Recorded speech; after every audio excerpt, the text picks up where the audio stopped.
Hello, I am Hwang Jaehoon, in charge of planning OT security products at AhnLab.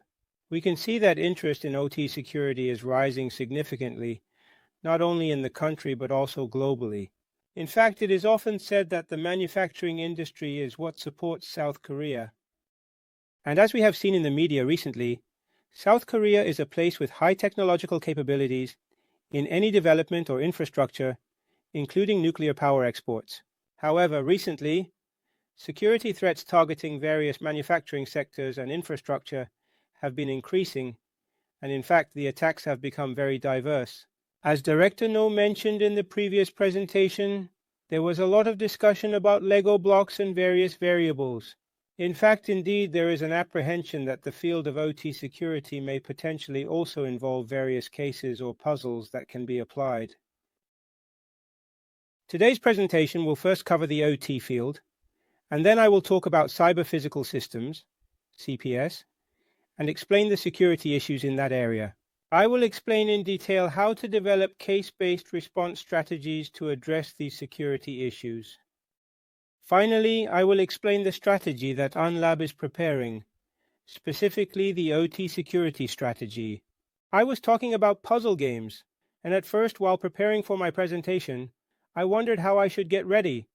In fact, this is my third time standing here for an OT security presentation this year. This year, after some contemplation, I realized that since this is a somewhat unfamiliar area, there are still many people who feel uncertain about how to approach it. Therefore, I thought that examples related to these aspects would be necessary, which led me to think of a puzzle. So I liked puzzles, and I still like them a lot now. Puzzles are certainly one of the games that children really enjoy, so they can be considered a great gift for kids. However, if you focus on the word present, it seems that the puzzle of our reality is a kind of puzzle competition between attackers and security personnel. Therefore, the question we face is how we are responding to various security threats that resemble puzzle pieces, as attackers are diversifying their tactics and techniques, as seen in MITRE attack. This includes the increasing variety of tactics and other attack methods, which presents a significant challenge for us. I will explain about cyber-physical systems, CPS. In fact, the field of OT is very narrow. So, while we talk about operation technology, or ICS, which stands for Industrial Control Systems, recently, with the discussion of the Fourth Industrial Revolution, terms like smart buildings, smart cities, and smart factories have emerged.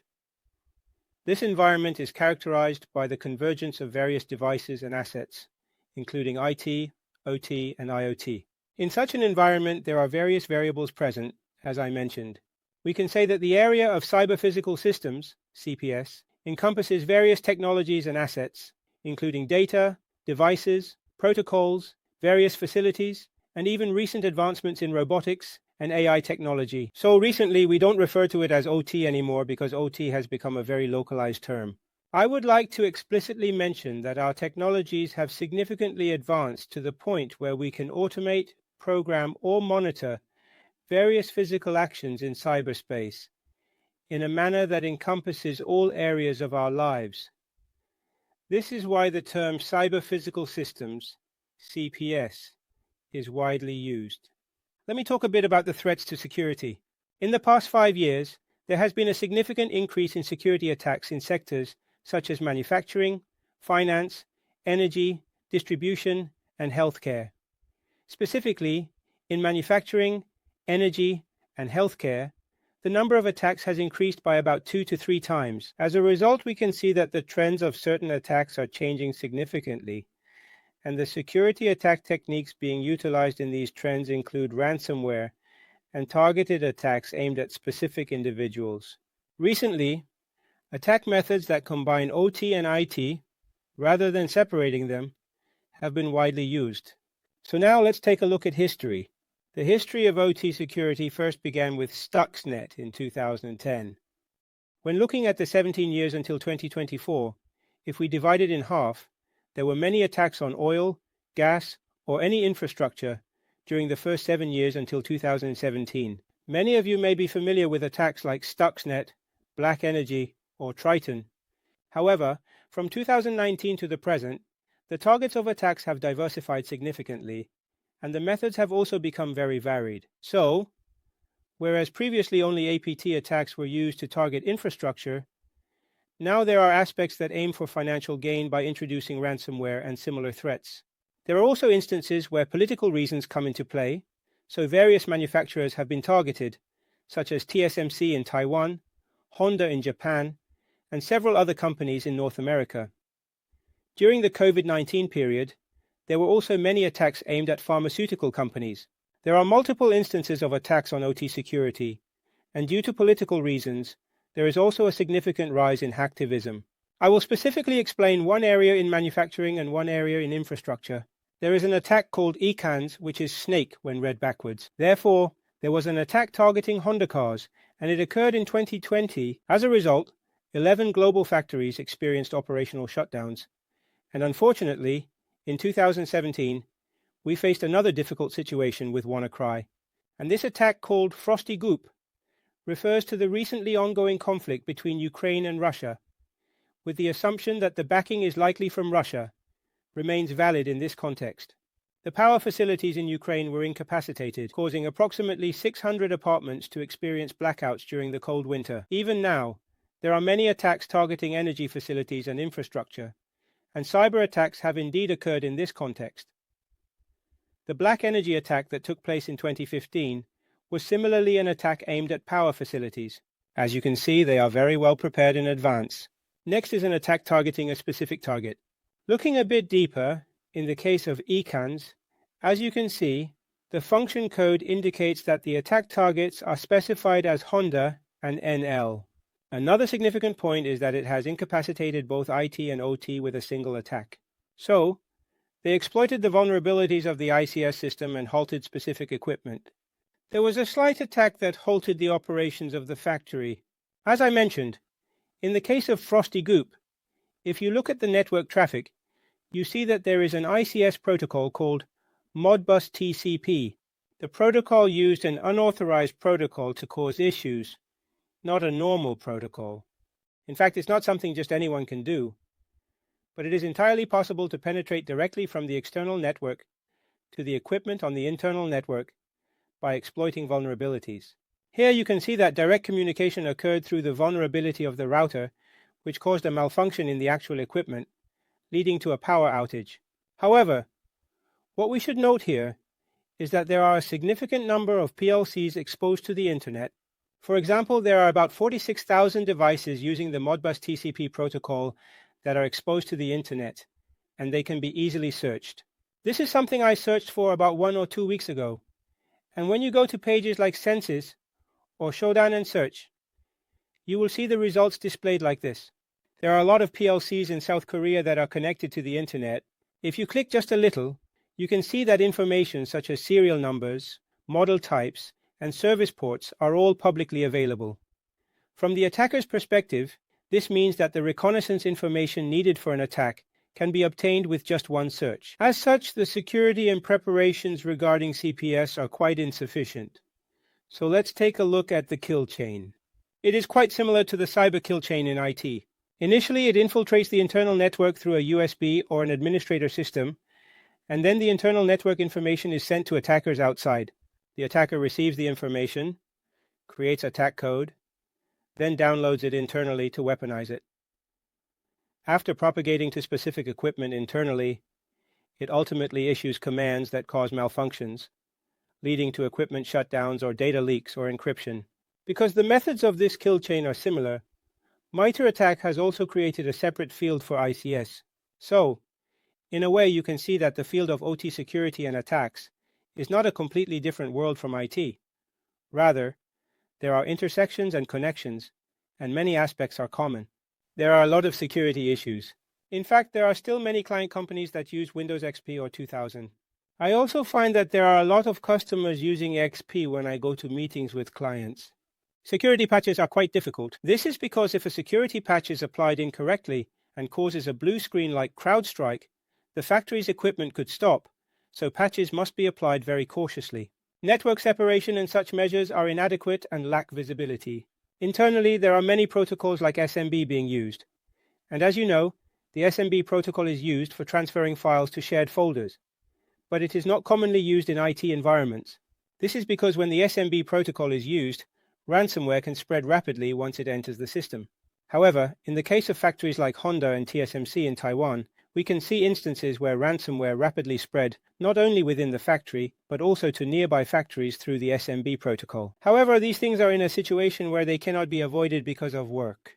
Therefore, OT security is actually quite lacking in response and measures compared to IT, and in some ways the preparations that need to be made are very urgent.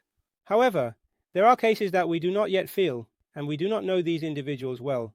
But from the attacker's perspective, they can enter at any time if they set their mind to it, and can deploy zero-day exploits, malware, ransomware, or anything else. So, who has it the hardest?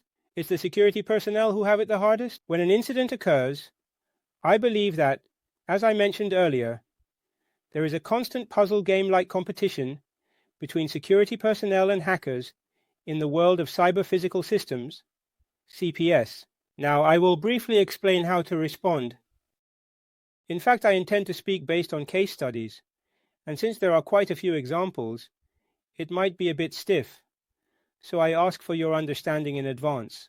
When talking about OT security, most frequently discussed topic is visibility, and now, visibility into vulnerabilities is also necessary. This is because there are many assets, and they are not well managed, leading to discussions about visibility, and it is said that there are many vulnerabilities due to insufficient patching. However, the more important thing is that monitoring alone is not enough.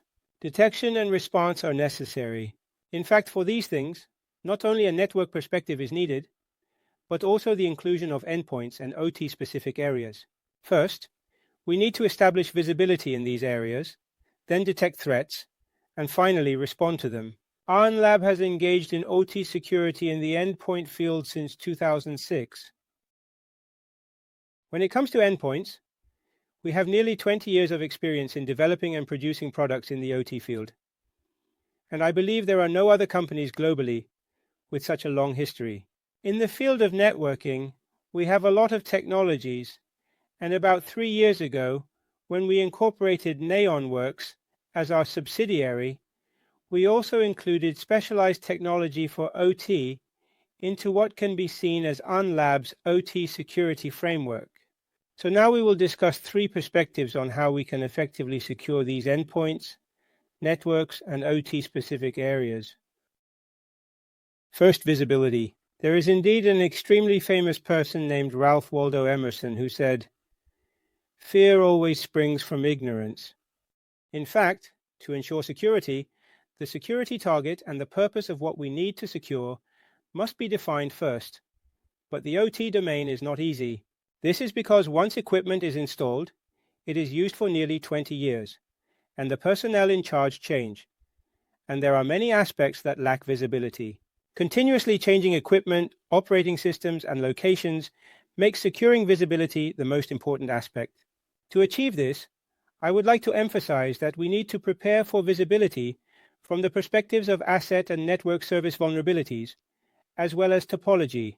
However, in the case of OT equipment, the most important aspect is to ensure that there are no interruptions in operation, meaning that providing non-disruptive measures for the availability of the equipment is crucial. The most effective way to do this is to use a method that mirrors the network traffic. Therefore, when entering the network inline, it can actually cause disruptions. So the method is to mirror the traffic and analyze that traffic. That's the most common way. Not only AhnLab but also global OT vendors emphasize that the first approach is network-based asset identification. So similarly, we use a product called AhnLab XTD to mirror network traffic for asset identification.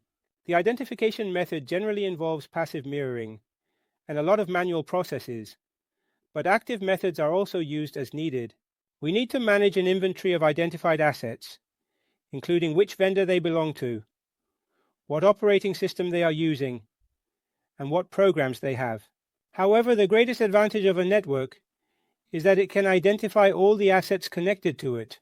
However, there are also disadvantages. This is because there are many situations where sufficient information about traffic cannot be obtained. So in such cases, a method of bundling it together with the endpoints is being used concurrently. This part is not because we have many AhnLab endpoint products, but rather because global vendors have also been talking a lot about combining networks and endpoints recently. Because the information that can be obtained from endpoints is more accurate, right? By gaining detailed information about the OS, one can identify vulnerabilities. Additionally, since we can obtain information about resource status and various programs, I can say that the visibility combined with these endpoints and networks effectively enhances the actual visibility we possess. The greatest advantage of visibility combined with endpoints and networks can be described as the ability to identify uninterrupted assets, monitor integrated assets, and build a more detailed inventory of those assets. And it is from the perspective of detection and response to threats. There is a Joker picture, but the attacker and the security manager are always in a puzzle-like combination, constantly fighting over this aspect. Since there are various factors related to stress, we need to respond to these efficiently. First of all, essentially the endpoint area is the last mile of security. Therefore, consideration is also needed for the endpoint area. Of course, in the case of Korea, there are many instances of using antivirus solutions. But still, installing endpoint agents in OT environments is approached with great caution. There are many such devices that remain unmanaged because of caution. The lack of management ultimately means that if a security threat penetrates, it will result in direct damage. I can say that most of the equipment in manufacturing or infrastructure either does not have antivirus solutions installed or is not being managed, and these two types coexist. We would like to mention that we need an agent for this matter. However, we are not referring to general antivirus software like V3. Rather, we emphasize the need for an agent that can proactively protect outdated systems, such as those running XP, or those that have not been patched, using a whitelist-based or allow list-based approach. In that case, it is possible to preemptively block processes that are either not registered or unauthorized, allowing for proactive defense against recent attacks such as unknown or APT. Therefore, it is possible to provide strong endpoint hardening in OT environments. This allows for proactive blocking, effective management of media, and stable management of devices. From a network perspective, the frustrating aspects are actually all present in the IT network. There are EDRs and various AI solutions, but what is available for OT networks? When asked, many times the answer is simply, we have a firewall at the gateway. If the firewall is bypassed, the internal network will be exposed and vulnerable to attacks. As I mentioned earlier about Ukraine, once it gets breached, it's all over. Since this is the case in most instances, gateway defense is also important. Monitoring or detection equipment such as IDS or IPS is also needed for the internal east-west traffic. We have now developed a product called AhnLab XTD in collaboration with NeonWorks for these purposes. So now, we mirror the traffic and perform malware scans on the files being distributed through the antivirus engine, as well as check for vulnerabilities using network vulnerability signatures. In order to detect anomaly commands among ICS control commands, it is possible to provide anomaly detection through DPI for ICS protocols. However, from a response perspective, the mirror method has some shortcomings, so assistance from the endpoint is necessary. So, if we collaborate between endpoints and the network, we can inspect suspicious systems for malware, and also provide remediation. If it is a device where agent installation is not possible, we also have a portable antivirus solution. Through such methods, it is possible to respond to security without directly installing on the system in an executable form. Therefore, a multifaceted consideration is necessary for integrated detection and response. I would like to emphasize the need for a flexible response to threats and the necessity for stable asset management. And one more thing I would like to mention is unidirectional data transmission. In fact, I can say that it is the first solution that emerged from a network perspective in OT security. Since the OT network is very critical, access from within must be blocked. Therefore, it is much more advantageous to extract necessary data and monitor or manage it externally rather than trying to access it directly. This is because if users can enter, attackers can also enter. Therefore, I would like to mention the application of physical unidirectional product data diodes for such purposes. To give a simple example, there is a critical industrial network that has an industrial database. In a typical case, there is a firewall that allows administrators to access it, but attackers can also get in. Possible to have two-way communication. Therefore, I can say that I am somewhat more vulnerable, a little more vulnerable in terms of security. If we apply data diodes here, neither attackers nor users can enter. But for the data we need, it can be transmitted to a replica server on the business network. Additionally, if necessary, we can actually deliver the monitoring system, allowing me to view only the data I need. Therefore, external attackers cannot access critical assets. In fact, you can actually view this as a case that is widely applied in power plants or critical environments. So, I can mention some of the advantages that we have. Although I mentioned a single solution, integrated management is necessary to manage these aspects comprehensively. Through this integrated management, monitoring can be conducted and visibility information can be confirmed. And this security threat information can be verified through the threat intelligence that AhnLab possesses. Rather than just passing by the detected events, if we look them up through threat intelligence, TI, and say, oh, this is a more critical attack, it can be a much more efficient approach when developing responses or strategies. Therefore, it can be seen as a trend where discussions are emerging about how to integrate comprehensive monitoring, threat intelligence, endpoints and networks, and now globally, to also include solutions like XDR in the OT domain. Let me talk about the use case. In a way, I can say this is the conclusion of this use case. The advantage of a network is that it can identify all devices connected to it. However, there are cases, such as with specialized equipment, that have their own local networks which are not exposed externally, despite having this advantage. In such cases, AhnLab's EPS product, which operates as an agent, has a relay function that allows it to bring in visibility information from the equipment within the local network. In conclusion, it is indeed possible to identify all relevant assets. I can say that this is something that can only be provided globally by AhnLab. When viewed integratively, we can categorize all devices connected to the entire EPS and V3 into those where the agent can be installed and those where it cannot be installed. Among the installable devices, it is possible to distinguish between managed devices, where actual security is being managed, and unmanaged devices, which can be installed but are not managed. Then, from the administrator's perspective, they only need to manage the unmanaged. In fact, I can say that this is a much more useful and direct area for managing OT security. For these purposes, we are using ICM, and I can explain that it provides a use case for integrated asset management and integrated risk monitoring. We can have the advantages mentioned earlier: integrated visibility, threat management, and flexible integration between products.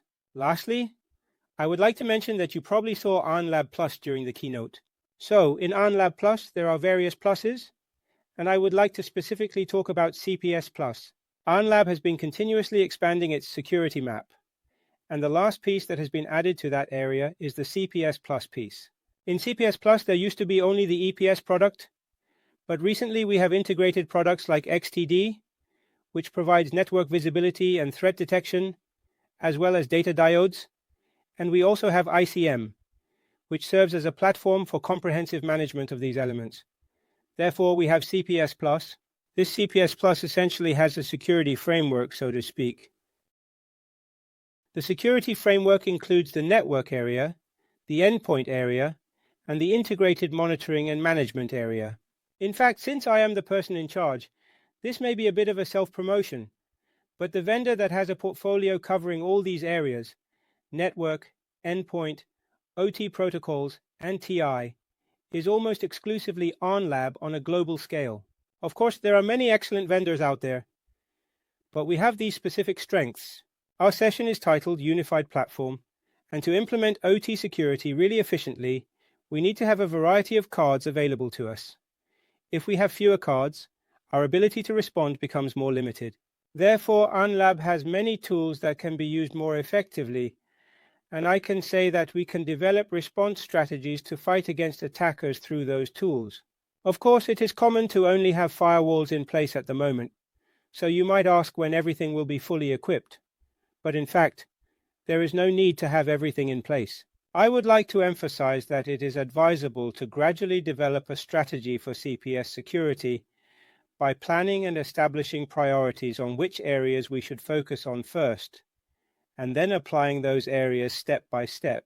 Finally, as we wrap up the session, I would like to revisit the security threats in the CPS environment and the OT environment that we may not be fully aware of. Just because an incident hasn't occurred doesn't mean it is safe. I would like to say that someday an incident could occur, and because of that, it feels like walking on thin ice. However, there is no one-size-fits-all solution. Therefore, we need to review and prepare from various perspectives. Now, regarding those aspects, it is indeed difficult to handle them alone, so I always emphasize collaboration.